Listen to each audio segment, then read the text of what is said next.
mengatakan bahwa pembayaran dam tamattu itu sepanjang sudah rampung mengerjakan umroh tamattunya itu sudah boleh membayar dam.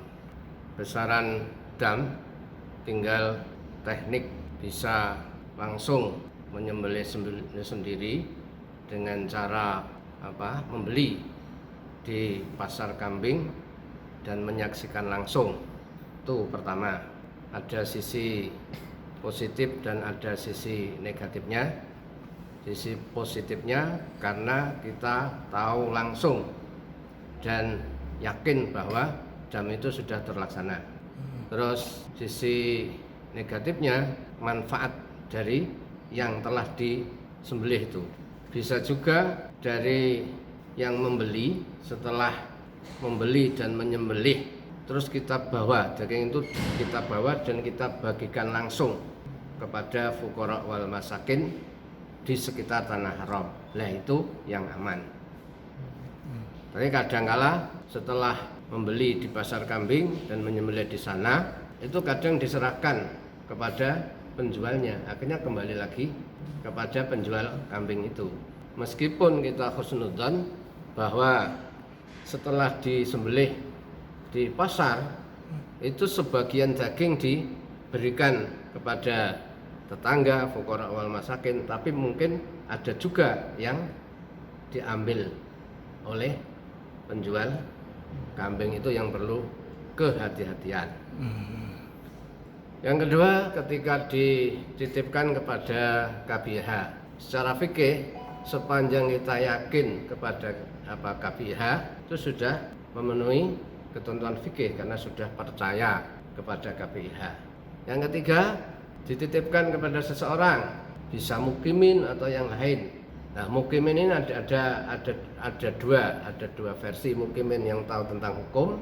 Inilah yang diharapkan ketika titip kepada mukimin itu harus tahu hukum sehingga sampai kepada fuqara masakin itu sesuai dengan ketentuan fikih. Ketika mukimin yang asal mukimin yang tidak tahu hukum, antisipasi kita jangan-jangan kita tidak seudon ya. Kita tidak seudon. Kadangkala menurut informasi koleksi dari kambing atau dam itu karena dia bisa memberikan harga yang termurah, nanti dibelikan pada saat musim-musimnya kambing murah. Berarti itu dilakukan di luar musim haji. Nah itu yang sudah melanggar ketentuan fikih. Itu yang perlu diantisipasi. Lebih aman dari sisi fikih itu kita ke Bank Rajhi. Amannya bagaimana? Amannya ya karena sudah lembaga yang resmi pemerintah. Saya tahu informasi bahwa di Bank Rajhi yang mengelola dam itu ada tim lajnah yang bertugas untuk memverifikasi kesehatan kambing. Kambing ini layak untuk dipotong atau tidak. Setelah sudah terseleksi, nanti lagi ke tim yang namanya lajnah fikih yang bertugas untuk menyeleksi dari keabsahan penyembelian. Meskipun dengan menggunakan mekanik, saking banyaknya kambing, paling tidak kan ada penanggung jawabnya, ada stakeholdernya yang bertugas untuk mengawasi sampai kepada distribusinya. Hanya persoalan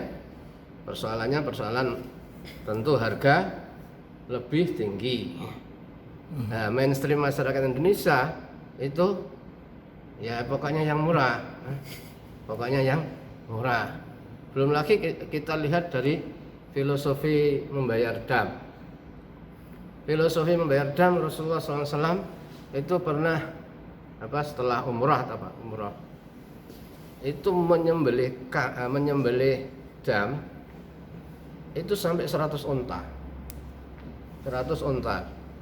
Dan yang disembelih sendiri dengan tangan beliau itu 63 kalau tidak salah. Pokoknya sesuai dengan umur beliau. sisanya diperintahkan Sayyidina Ali untuk menyembelih unta itu. Ini apa maknanya, filosofinya? Rasulullah ingin mengajarkan kepada umatnya bahwa kecintaan terhadap ibadah, kecintaan kepada Allah itu melebihi cinta beliau terhadap harta itu. Pengorbanan terhadap harta. Ini semuanya dipersembahkan untuk Allah. Makanya yang lebih tepat itu menggunakan istilah hadiyu. Kalau fikih menggunakan istilah dam. Dam itu artinya ya menyembelih binatang untuk dibagikan kepada fuqara wal masakin karena ibadah ini. Ada yang sebagian kitab menggunakan istilah hadiyu. Hadiyu itu kan hadiah. Jadi isinya juga menyembelih hewan ternak kemudian dihadiahkan kepada tanah haram. Itu hakikatnya berarti menyembelih binatang untuk dipersembahkan kepada Allah Subhanahu wa taala. Jadi hanya beda istilah itu. Tapi memang itu sudah menjadi ketentuan ya bagi para jemaah haji Indonesia yang melaksanakan haji tamattu itu melaksanakan dam ya? Ya, karena itu namanya ada dam yang mansus, ada yang dam yang ghairu mansus. Dam yang mansus yang sudah dinas oleh Al-Quran ya seperti itu, dam tamattu tadi. Besarannya kalau dikonversi ke uang ke rial misalnya berapa? Kalau yang standar minimal itu yang saya tahu itu 400 rial. Jadi kan kualitas kambing tentunya juga berpengaruh dengan harga. Ya tentunya harus saran saya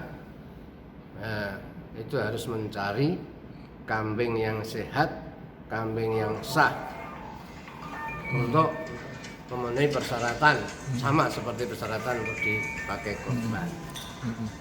Tidak boleh membeli kambing yang sakit, kambing yang kurus, kambing yang pincang dan seterusnya. Lan tanalul birra hatta tunfiqu mimma tuhibbun.